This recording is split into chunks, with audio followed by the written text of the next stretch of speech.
Bismillahirrahmanirrahim. Assalamualaikum warahmatullahi wabarakatuh. Alhamdulillahi rabbil alamin. Wassalatu wassalamu ala asyrafil mursalin Sayyidina Muhammadin wa ala alihi wa sahbihi ajma'in.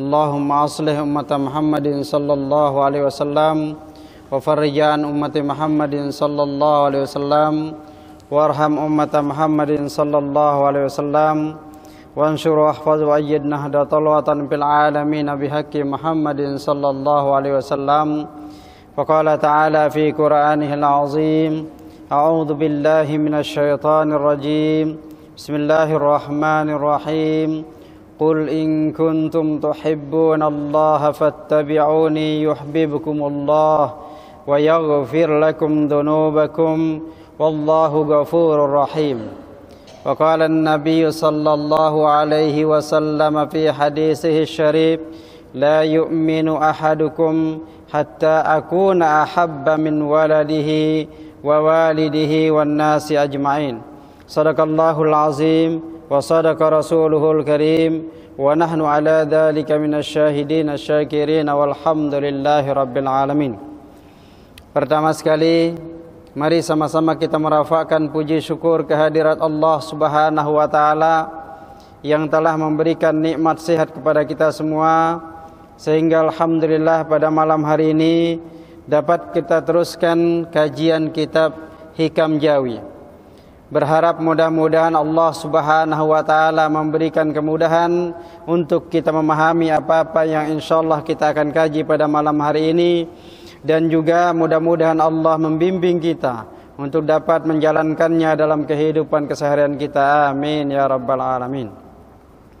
Salawat dan salam kita aturkan kepada junjungan alam Nabi besar Muhammad sallallahu alaihi wasallam yang telah mengeluarkan kita minal zulumati ilan nur. Berharap mudah-mudahan Allah Subhanahu wa taala mempertemukan kita dengan baginda Rasulullah sallallahu alaihi wasallam, dan kita semua bertemu juga dengan para sahabat, orang-orang soleh lainnya di kemudian hari. Amin ya rabbal alamin. Sebelum kita mengawali kajian ini, mari sama-sama membaca suratul Fatihah. Kita hadiahkan kepada baginda Rasulullah SAW, keluarga beliau, para sahabat beliau, dan juga orang-orang soleh lainnya. Wabil khusus kepada muallif kitab ini, yakni Syekh Tajuddin bin Athaillah Sakandari, dan kita semua yang hadir di tempat ini. Mudah-mudahan Allah Subhanahu wa taala memberikan kepada kita ridha dan maghfirahnya. Amin ya rabbal alamin. Ala hadhihi niyyah wa likulli niyatin salihah. Al-Fatihah. A'udzu billahi minasyaitonir rajim. Bismillahirrahmanirrahim. Alhamdulillahi rabbil alamin arrahmanir rahim maliki yaumiddin iyyaka na'budu wa iyyaka nasta'in ihdinas siratal mustaqim siratal ladzina an'amta 'alaihim ghairil maghdubi 'alaihim waladdallin. Amin. Alhamdulillah, pada malam hari ini kita sudah sampai kepada muka surat ke-8. Insyaallah kita akan mencoba melihat satu tajuk yang berhubung kait dengan kalau kita ingin mendapatkan atau memperolehi cinta dari Allah Subhanahu wa taala, maka 3 hal yang mesti kita lakukan. Yang 3 hal itu tentunya nanti insyaallah kita akan bahas, mudah-mudahan kita memiliki masa yang cukup sehingga semua ketiga-tiga dapat kita selesaikan. Yang pertama, saya akan mengawali dengan satu kisah di dalam dunia tasawuf yang kita kenal dengan seorang tokoh, Ibrahim bin Adham. Ibrahim bin Adham ini adalah seorang tokoh tasawuf yang hidup menjadi, boleh dikatakan, seorang menteri, memiliki satu kekuasaan dan kekayaan, serta memiliki semua apa yang tidak dimiliki oleh kebanyakan orang lain. Pada suatu hari dia mencoba melakukan kebiasaan. Ibrahim bin Adham itu adalah berburu rusa, berburu kijang, dan seterusnya ke hutan-hutan lah.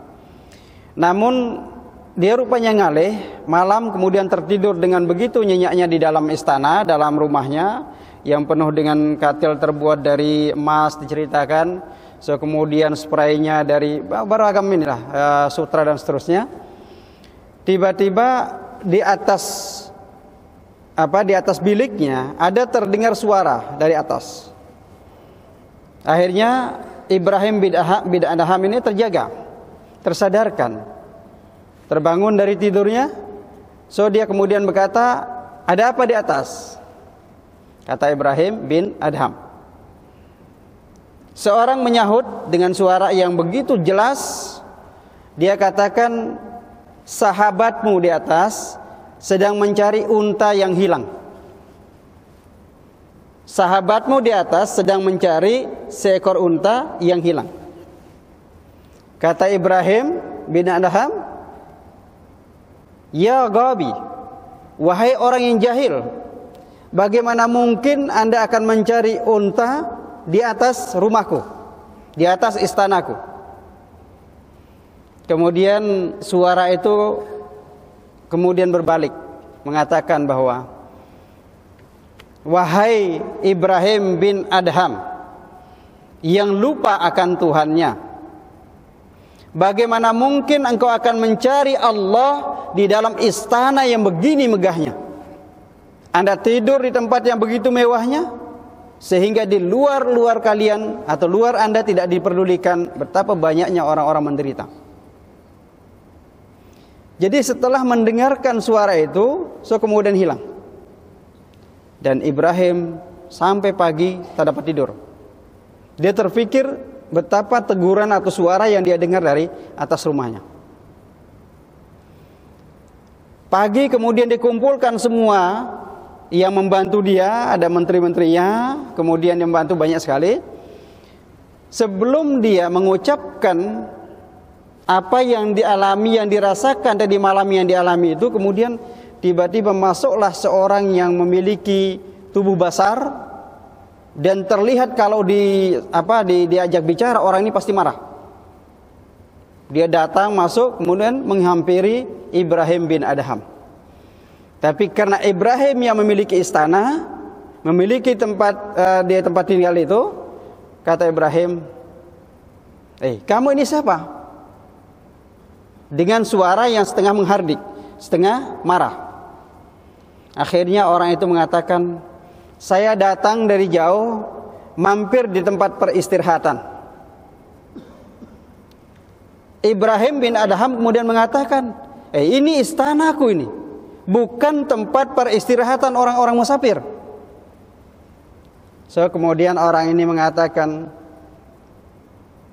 siapakah yang memiliki istana sebelum kamu? Ibrahim menjawab, bapakku.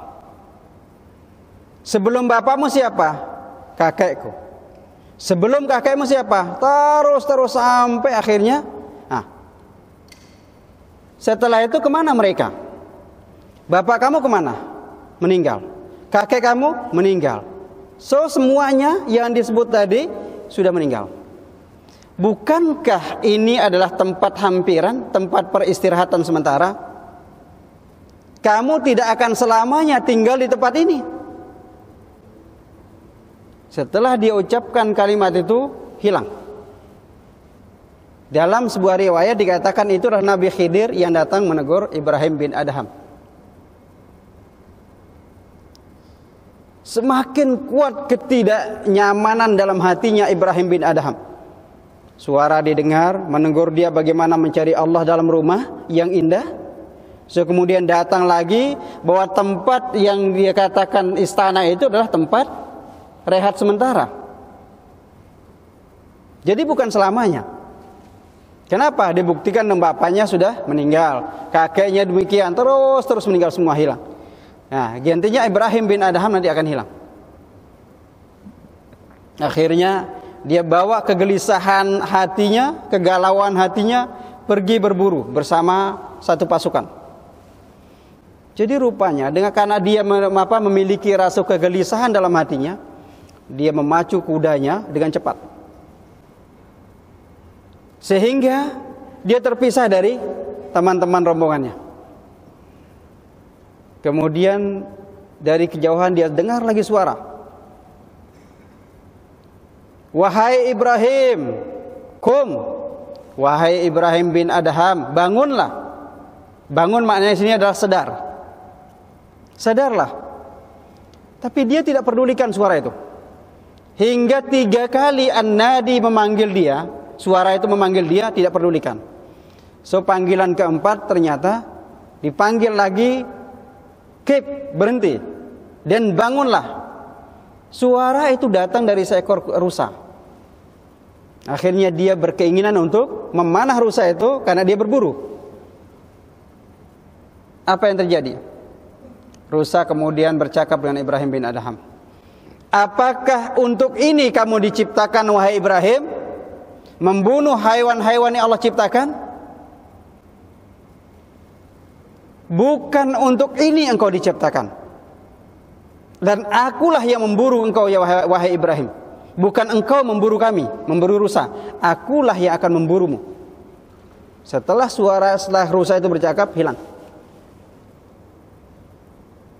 Akhirnya Ibrahim bin Adham dengan rasa gelisah, semua apa yang terjadi mendengar kalimat sudah 3 kali kejadian itu membuat kegelisahan dan mengeluarkan air matanya sehingga kudanya itu basah semua dan pakaiannya. Menyesali apa yang telah terjadi dalam kehidupannya. Apa yang terjadi kemudian? Dia turun dari kudanya. Dia berjalan, dia melihat seorang yang sedang menggembala kambing. Dia hampiri. Menggunakan topi itu ya, topi penggembala lah. So pakaian penggembala. Dia buka semua pakaian kebesarannya. Dia buka semua, dia tukar sama pakaian penggembala. Ditukar pakai. So dia berikan kudanya kepada penggembala. Rupanya penggembala kambing itu adalah penggembala yang bekerja di tempat dia. Akhirnya penggembala ini menggunakan pakaian kebesarannya Ibrahim bin Adham.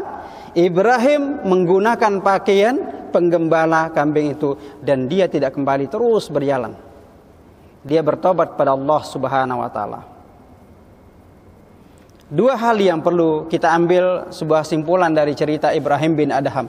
Sehingga Ibrahim bin Adham dalam dunia tasawuf dikenal sebagai referensi, sebagai acuan orang-orang yang bertaubat pada Allah Subhanahu wa taala.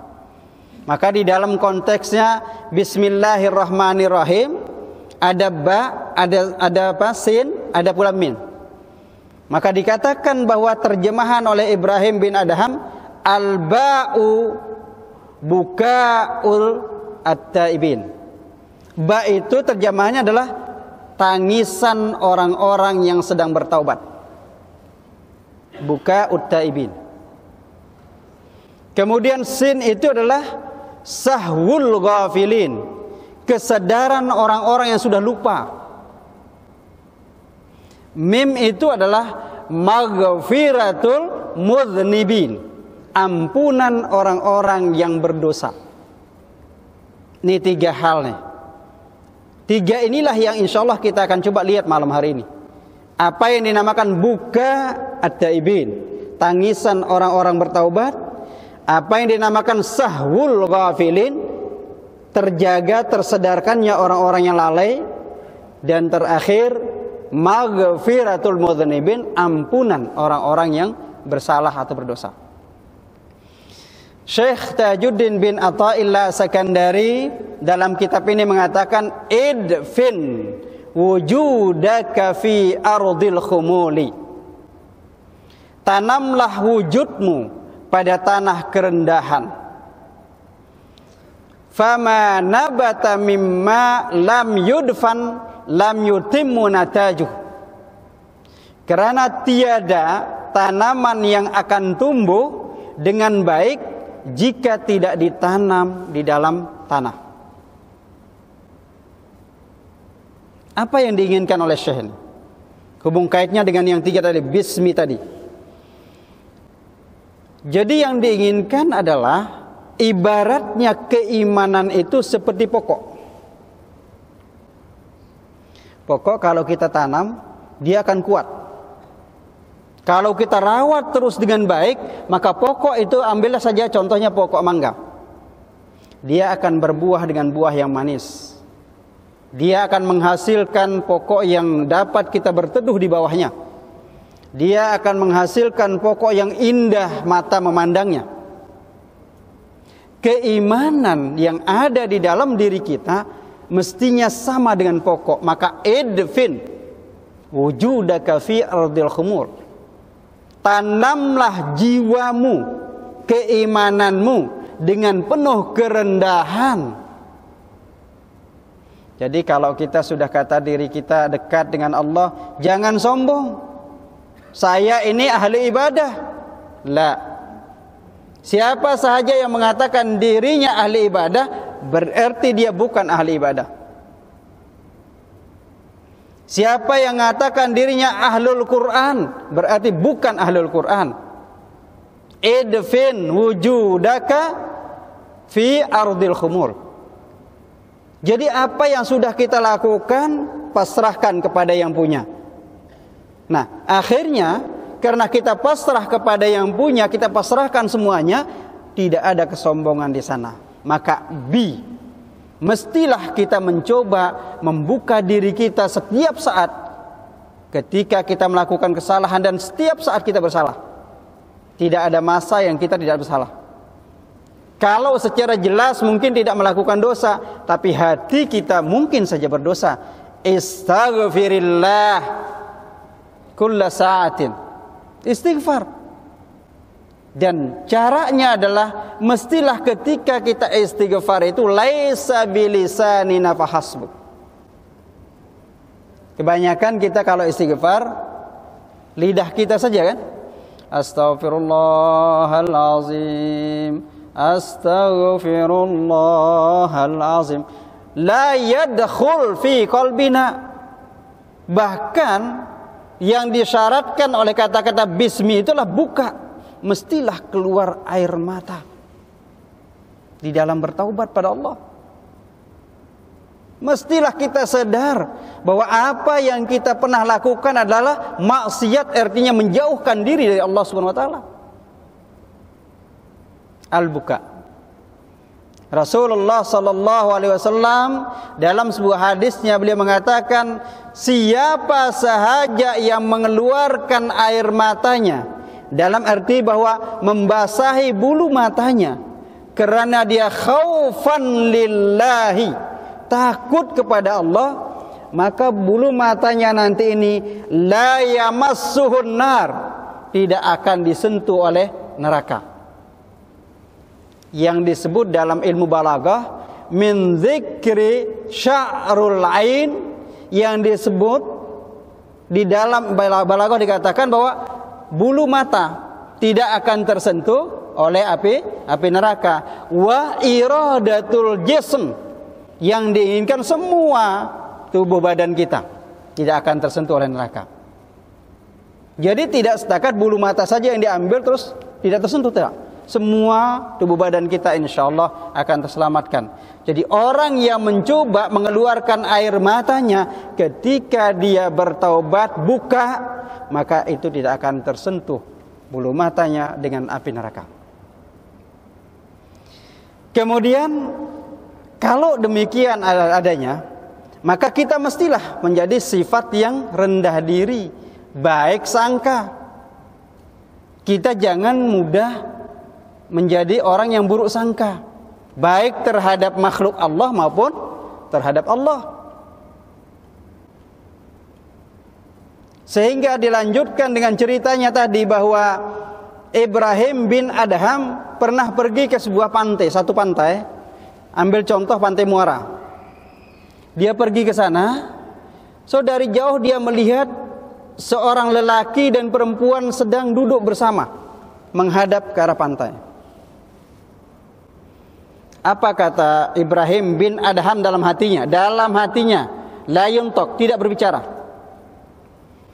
Orang itu sedang dimabuk cinta. Dia melihat ke arah pantai, betapa indahnya ciptaan Allah, dia mabuk cinta. Dan sejatinya orang ini memang mabuk. Kenapa? Karena di dekat orang ini banyak botol-botol yang bekas minuman. Jadi terlihat dua orang itu sedang mabuk. Di dalam hatinya Ibrahim bin Adham mengatakan, ini pasti orang yang sedang mabuk cinta dan berbuat maksiat. Tidak lama kemudian air laut ini datang dengan besar, ombak. Semua orang yang ada di sana terbawa arus. Apa yang terjadi kepada pemuda yang sedang menghadap pantai itu? Begitu dia melihat banyak orang yang terbawa arus, dia langsung lari. Lari mengambil orang-orang, menyelamatkan orang. Terus diselamatkan. Ada 5 orang yang mampu diselamatkan oleh dia, 4 orang saja. 4 orang diselamatkan oleh pemuda yang dianggap sedang mabuk oleh Ibrahim bin Adham. Setelah dia selamatkan, Ibrahim semakin heran. Kenapa orang mabuk mampu menyelamatkan, dan berpikir, saya dari tadi kenapa diam, tidak membantu orang, karena dia tidak mampu berenang. So, apa yang terjadi? Setelah diselamatkan 4 orang, kemudian pemuda ini menghampiri, mendekati Ibrahim bin Adham. Ya Ibrahim. Lah, dia tahu namanya. Ya Ibrahim. Padahal belum ta'aruf, belum kenalan. Apa yang kamu pikirkan tidak sama dengan apa yang terjadi. Perempuan yang duduk bersamaku itu adalah ibuku. Aku sedang menghibur ibuku yang sedih ditinggal oleh saudaraku. Dan botol-botol yang banyak ini bukan minuman keras, bukan khamar, tapi air putih, atau boleh air sihat. Itu yang aku minum, bukan mabuk-mabuk. Dari mana pemuda itu tahu bahwa Ibrahim bin Adham sedang berpikir tentang pemuda yang mabuk? Kemudian apa yang kamu lakukan wahai Ibrahim bin Adham? Orang banyak terbawa arus, kenapa kamu diam? Sementara aku mampu menyelamatkan 4 orang saja. Akhirnya, terakhir dia katakan apa? La tufakkirus sayyi'at amma tarah. Jangan pernah berpikir yang tidak-tidak, yang bukan-bukan, yang tidak sesuai dengan apa yang terjadi. Mestinya husnuzan. Nah, ini yang sering terjadi rupanya pada kita. Melihat teman kita, melihat saudara kita, melihat jiran kita berbeza dengan apa yang kita inginkan. So, kemudian kita berpikir dia berbuat tidak baik. Nah, kalau orang taib, orang yang bertaubat, dia tidak akan pernah berpikir negatif thinking. Dia mesti positif. Apa tak artinya dengan Allah Subhanahu wa taala? Mesti kita positif berpikir pada Allah Subhanahu wa taala. Maka idfin wujudaka fi ardil khumul. Tanamlah wujudmu pada kerendahan, tanah kerendahan. Jangan pernah menjadi orang sombong. Ketika itu terjadi, ada perasaan kita menjadi orang sombong, maka mestilah kita taib, bertaubat pada Allah Subhanahu wa taala. Bahkan kalau dapat kita merasakan, kita menangis, mengeluarkan air mata dalam bertaubat. Ini yang pertama. Kalau ingin menggapai cinta Allah, maka usahakan ketika kita bertaubat, usahakan benar-benar taubat. Dan kita merasakan rendah di sisi Allah Subhanahu wa taala. Bismillahirrahmanirrahim. Dia tidak menggunakan kata-kata bismillah, tidak pula menggunakan basmillah. Allah menggunakan bi. Apa artinya? Dengan menggunakan, memberikan baris ba itu menjadi bi, kasrah, baris bawah. Ini maknanya adalah semua makhluk Allah mesti tunduk dan patuh hanya kepada Allah Subhanahu wa taala. Yang tinggi Allah, semua kita rendah di sisi Allah Subhanahu wa taala. Inilah penyebabnya Ibrahim bin Adham meninggalkan kemewahan duniawi, dia pergi merantau dan mencari Allah Subhanahu wa taala dengan bertaubat pada Allah. Yang pertama. Yang kedua, sahwul ghafilin. Hubung kaitnya dengan ungkapan Syekh Tajuddin bin Athaillah, fama nabata mimma lam yudfan. Tidak akan pernah tumbuh pokok itu tumbuh dengan baik kalau tidak ditanam. Keimanan kita tadi hubung kaitnya, kalau kita tidak merawat iman kita dengan baik, maka iman kita seperti pokok yang tidak dirawat. Dia tidak akan pernah menghasilkan buah yang manis, tidak akan pernah menghasilkan daun-daun yang rindang yang dapat kita berteduh di bawahnya, tak. Bahkan iman yang ada pada diri kita, dia akan kering, lama-lama akan mati. Setelah dia mati, maka kita la makna fillah, tidak ada maknanya kita di sisi Allah SWT. Jadi mestilah kita mencoba merawat dia dengan baik. Dengan apa? Sahwul ghafilin. Ini yang kedua. Untuk meraih cinta Allah, mestilah kita sadar kita sudah terlalu sering, sudah terlalu lama lupa. Tadi pagi Allah bangunkan kita dan mengembalikan napas kita. Sudahkah kita bersyukur? Dengan kita dibangkitkan oleh Allah kembali, bersyukur tidak kita? Maka doa pertama ketika bangun tidur apa? Alhamdulillahilladzi ahyana ba'dama amatana wa ilaihin nusyur.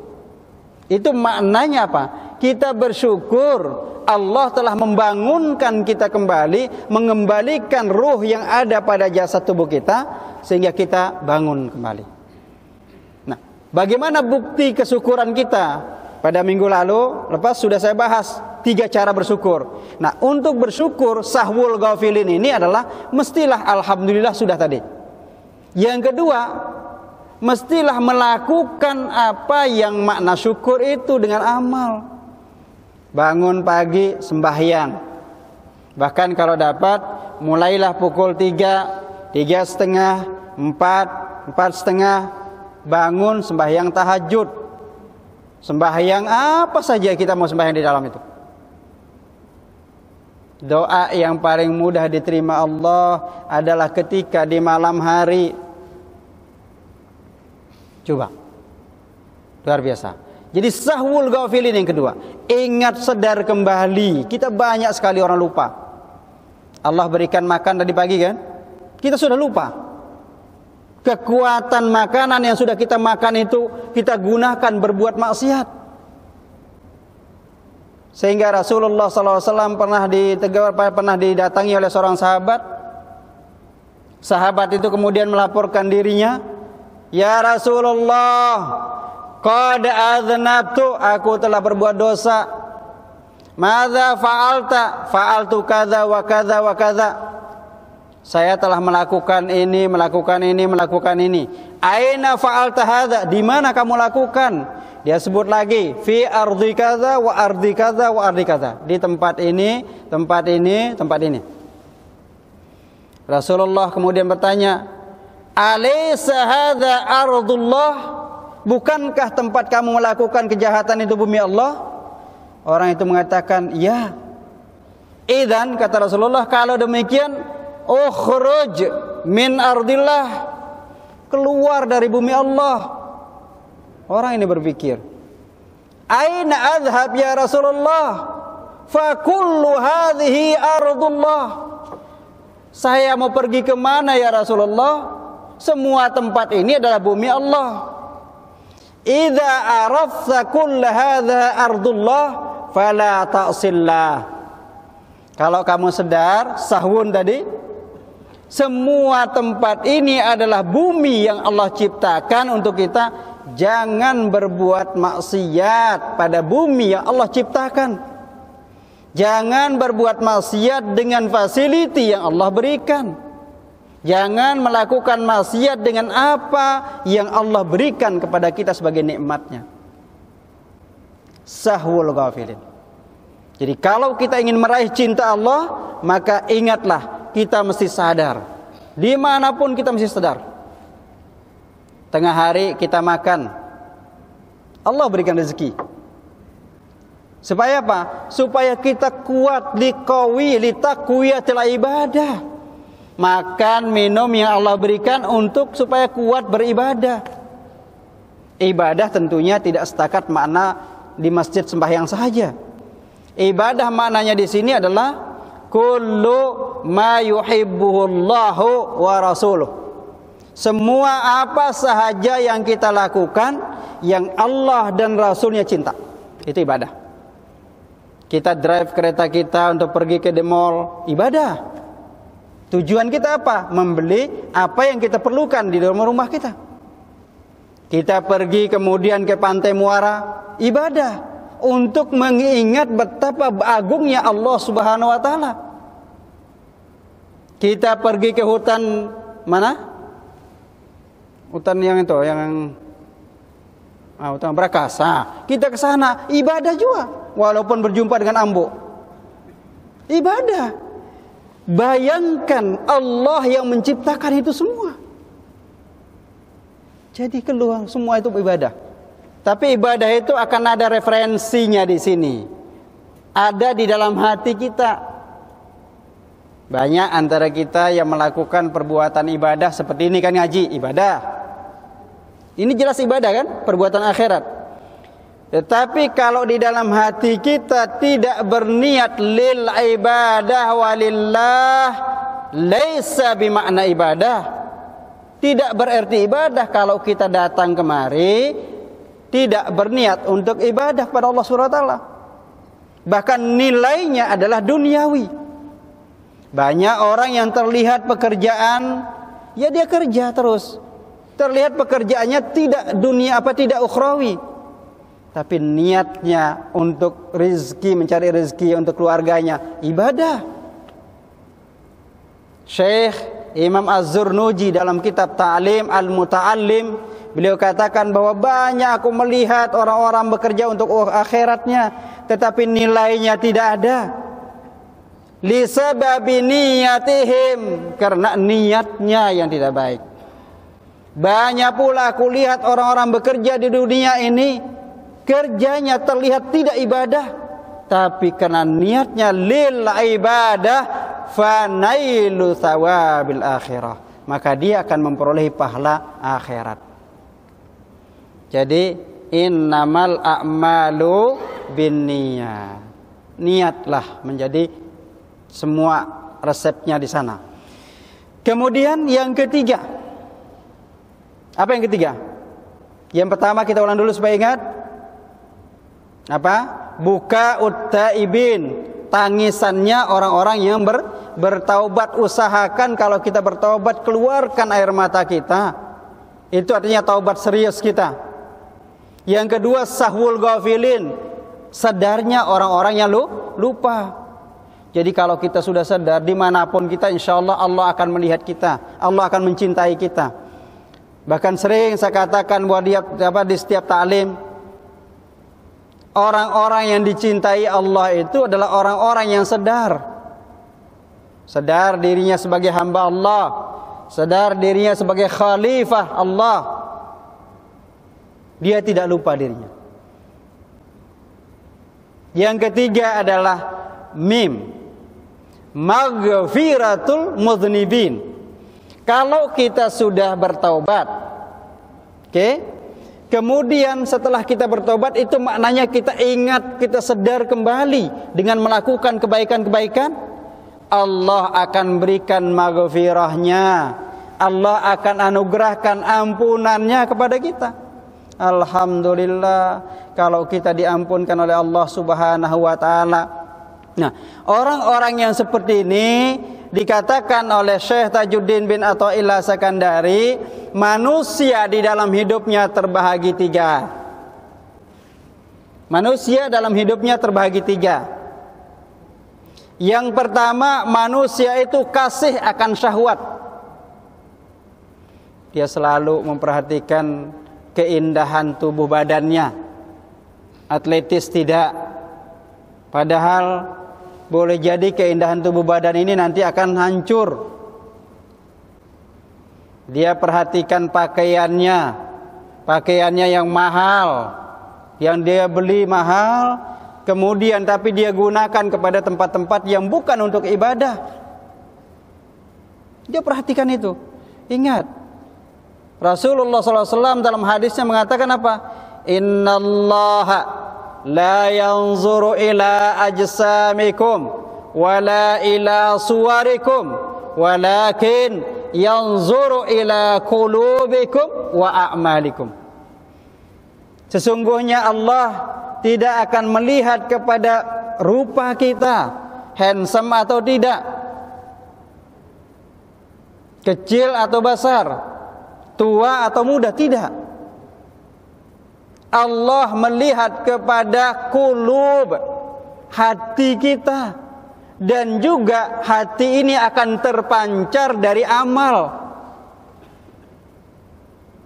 Perbuatan yang kita lakukan, activity yang kita kerjakan, itu merupakan pancaran ilahiyah dari qalb, dari hati. Baik perbuatan kita berarti hati kita menjadi baik. Kalau jahat perbuatan kita, hati kita menjadi jahat. Jadi kita mudah mengenali orang. Orang yang pertama adalah orang yang sentiasa pedulikan kecenderungannya pada syahwatnya, mengikutkan apa yang diinginkan oleh syahwatnya. Yang kedua, ada orang yang terbalik, benci terhadap syahwat itu. Dan yang ketiga, orang yang antara suka atau senang atau cinta dengan syahwat, dan satu lagi benci, antara itu. Nah, yang terbaik menurut kitab ini adalah orang yang dapat muwasit, berada di tengah. Kita hidup di dunia, pikirkan hidup kita di dunia. Jadi jangan semua pikir ke akhirat, karena kita hidup di dunia. Untuk bekal kita masuk akhirat, mestilah kita coba cari dunia yang bahagia kita. Jangan tinggalkan keturunan kita papa tidak memiliki apa-apa. Ini salah. Jangan pernah meninggalkan keturunan anak dan seterusnya dalam keadaan miskin.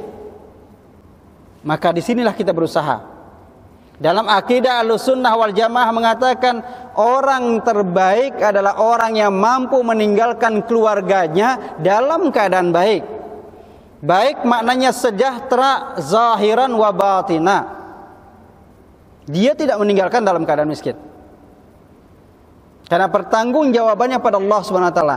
Sayyidina Umar pernah ditanya, "Wahai Umar, bagaimana cara hidup yang terbaik?" "Antal an ta'ishu fid dunya wa ta'khudh nasibuka fid dunya." Kamu sekarang hidup di atas dunia, maka usahakan ada nasibmu hidup di dunia, perbaiki cara hidupmu supaya keluarga kamu jadi baik. Ada orang mengatakan, sudahlah, saya tak payah berpikir dunia. Bagaimana dengan anak-anak kita? Kalau kita hidup seorangan, oke. Kita hidup banyak keluarga kita.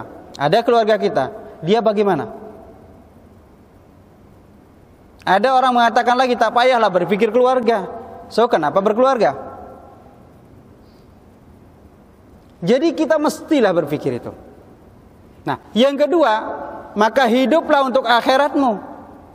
Sayyidina Umar mengatakan apa? Esok kamu akan mati, dan perjalanan ke akhirat ini panjang, ba'id, jauh. Maka mesti kamu persiapkan zat, perbekalan sampai kepada akhirat. Artinya apa? Dunia yang kita kejar ini untuk sampai kepada akhirat. Jadikan media dunia ini untuk sampai pada akhirat. Kita mencari dunia bukan untuk dunia, tapi mencari dunia lil akhirah. Maknanya adalah maksimalkan hidup dunia dengan menjadi media kita sampai pada akhirat. Allah berikan rezeki, share kepada orang sebagian, itu namanya dunia untuk akhirat. Jadi tak kita menggunakan dunia ini untuk habiskan ke dunia, tidak. Dunia untuk akhirat. Maka Sayyidina Umar mengatakan, kamu akan mati, maka perbaiki perbekalanmu sampai kepada akhirat itu. Dengan cara apa? Dengan cara memperbaiki cara kita hidup di dunia, memperbaiki bagaimana mengikhtisab, mencari atau mendapatkan harta di dunia. Ada orang kan sembarang saja, dia ambil semua harta dari manapun, tidak peduli. Ingat, kita akan mati. Tidak ada yang kekal. Tadi ingat, Ibrahim bin Adham, dia punya istana, dia pergi tinggalkan istananya. Nah, kita mungkin tidak seperti itulah. Tidak tinggalkan keluarga, pergi sudahlah gitu. Tak. Jadi artinya kita mencoba hidup seimbang. Sayyidina Umar mengatakan, "Ish fid dunya ka'annaka ta'ishu abadan." I'mal li dunyaka ka'annaka ta'ishu abadan. Bekerjalah untuk duniamu seolah-olah engkau akan hidup selama-lamanya. Wa'mal li akhiratika ka'annaka tamutu goda. Dan bekerjalah, beramallah untuk akhiratmu seolah-olah engkau akan mati esok. Ini cara hidup. Oke, kita coba lihat lagi. Bahwa 3 hal tadi mesti diamalkan kalau kita mau mendapatkan atau meraih cinta Allah Subhanahu wa taala. Yang pertama, buka utaibin, menangis dalam taubat. Artinya apa?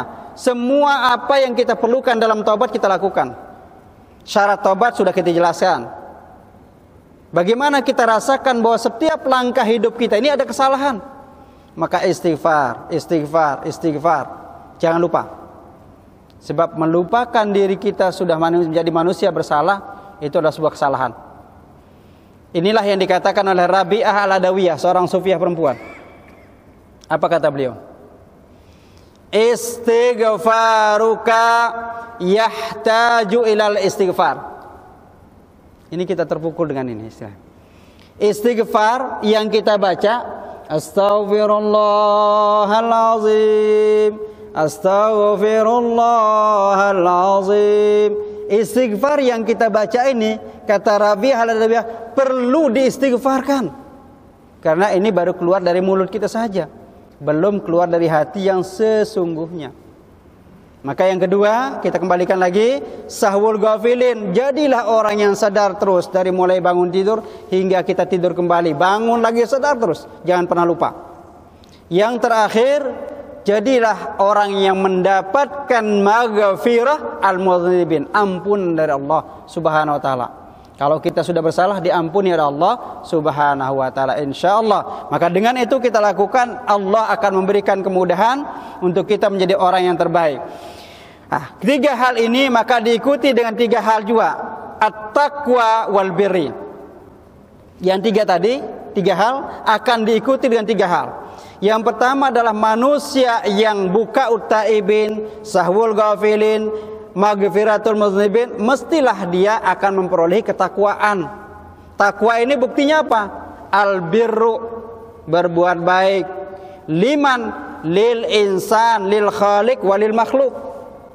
Nah, jadi kalau 3 hal sudah kita perolehi, kita lakukan, maka perlu 3 lagi, yakni at-taqwa, dengan bukti ketakwaan kita berbuat baik kepada manusia sebagai makhluk Allah, berbuat baik kepada Allah Subhanahu wa taala. Yang kedua, at-tawadhu, mesti kita menjadi orang yang rendah diri. Bukan rendah diri dalam arti bahwa kita minder, kita merasa menjadi orang kecil, tidak. Di depan Allah tidak ada yang besar, hanya Dia yang maha kuasa, Dia maha pencipta, Dia maha pemberi. Maka jangan pernah ragu terhadap apa yang Allah berikan pada kita. Yang terakhir, zillatun nafsi. Yang terakhir nih, dengan 3 hal yang pertama muncul 3 hal tadi.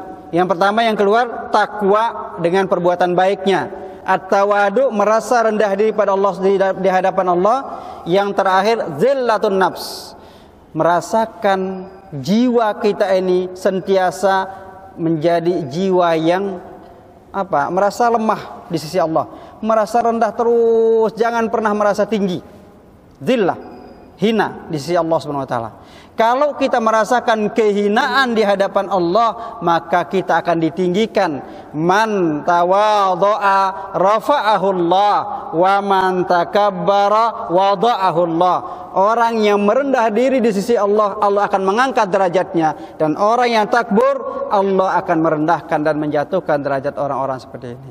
Nah, demikianlah mungkin yang dapat kita petik malam hari ini. Mudah-mudahan apa yang kita sampaikan tadi dapat kita ambil dan dapat kita jadikan sebagai panduan dalam hidup kita. Amin ya rabbal alamin. Bismillahirrahmanirrahim. Alhamdulillahirabbil alamin. Hamdan yuwafi ni'amahu wa yukafi'u mazidah. Allahumma ya Allah ya Tuhan kami, jadikanlah kami menjadi hamba-hamba-Mu yang cinta terhadap kebaikan, cinta terhadap kebenaran, cinta terhadap segala apa yang Kau jadikan untuk kami cintai ya Allah. Allahumma ya Allah, jadikanlah kami menjadi hamba-hamba-Mu yang selalu mengerjakan apa-apa yang Kau perintahkan ya Allah, dan menjauhkan diri dari semua apa yang Kau larang ya Rabbal alamin. Ya Allah, dekatkanlah kami dengan-Mu ya Allah, dekatkanlah kami dengan Rasul-Mu ya Allah, dekatkanlah kami dengan sahabat-sahabat Rasul-Mu ya Allah. Satukanlah kami dalam kehidupan yang baik ya Allah, satukanlah kami dalam kehidupan yang sentiasa Engkau ridai ya Rabbal alamin. Wa sallallahu ala sayyidina Muhammadin wa ala alihi wa sahbihi wasallam. Subhana rabbika rabbil izzati amma yasifun, wa salamun alal mursalin, walhamdulillahi rabbil alamin. Thumma assalamu alaikum warahmatullahi wabarakatuh.